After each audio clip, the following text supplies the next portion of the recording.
gente, como deu um probleminha na terceira parte do vídeo que não foi gravada, eu estou gravando esse pequeno vídeo para explicar o restante do conteúdo, certo? Para quem perdeu a aula.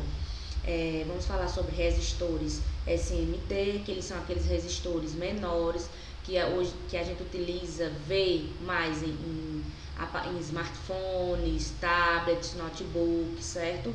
Que eles têm uma camadazinha de níquel e em seguida da camada de níquel tem a camada exterior que vem com a ligação de base de estânio, que são essas pontas que tem nele de um lado e do outro, que são fixadas, são soldadas na placa, certo?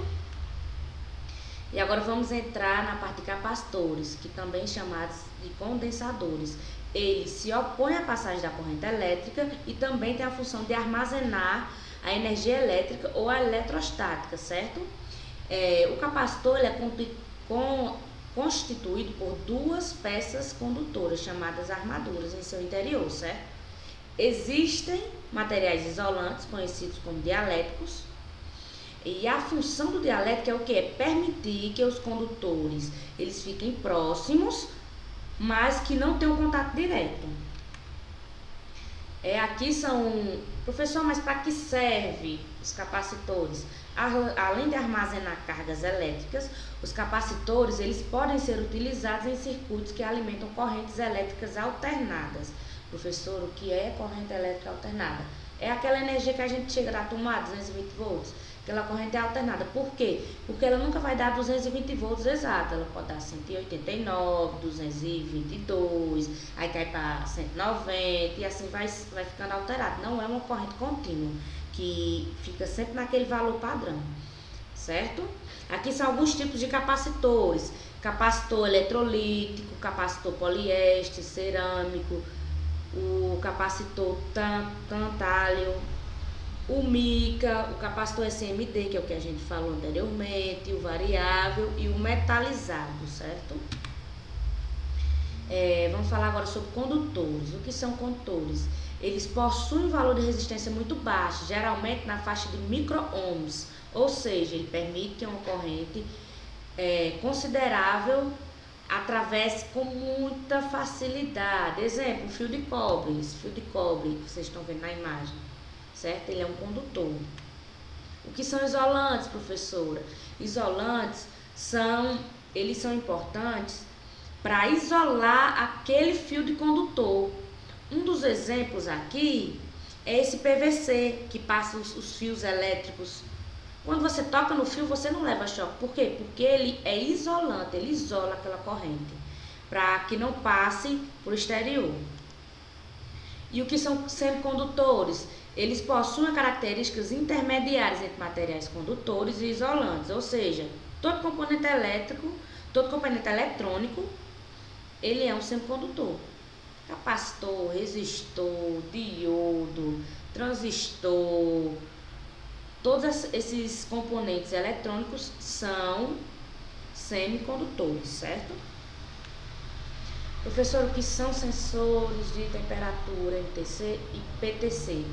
O que é um sensor de temperatura? Ele trata-se de semicondutores que podem ter uma variação de resistência de forma direta proporcional para os termistores do tipo PTC, em que a resistência elétrica se eleva à medida que se eleva a temperatura, ou do tipo NTC, cuja resistência elétrica diminuirá conforme se eleva a temperatura.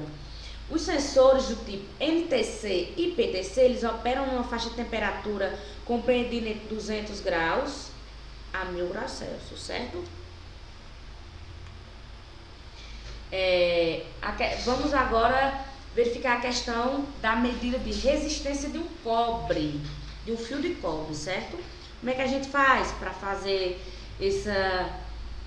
medir essa resistência? Para testar um fio de cobre é necessário a gente coloca a escala no multímetro de ohms, certo? Que mede resistência, e a gente vai verificar lá qual é a resistência desse fio de cobre. Geralmente a medição tem que dar muito baixa, ou seja, tendendo a zero. Vamos supor, se você colocar uma ponteira de prova de um lado do fio de cobre e colocar outra ponteira de prova no outro lado do fio de cobre, ele tem que dar, caso ele dê um valor muito alto, apareça o OL em alguns multímetros, ou L em outros multímetros, na tela desse multímetro, ou digital ou analógico, isso quer dizer que ele está corrompido, aquele fio está corrompido em algum lugar.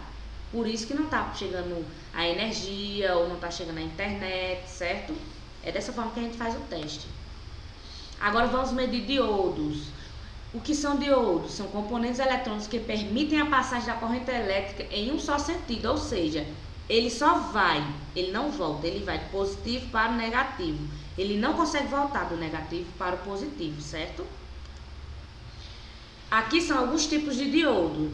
E desse lado aqui, onde tem esses símbolos, são alguns símbolos que a gente vê nos esquemas elétricos ou nos datasheets desses componentes, certo? Aqui tem o diodo normal, o diodo LED, o fotodiodo, o diodo Zener.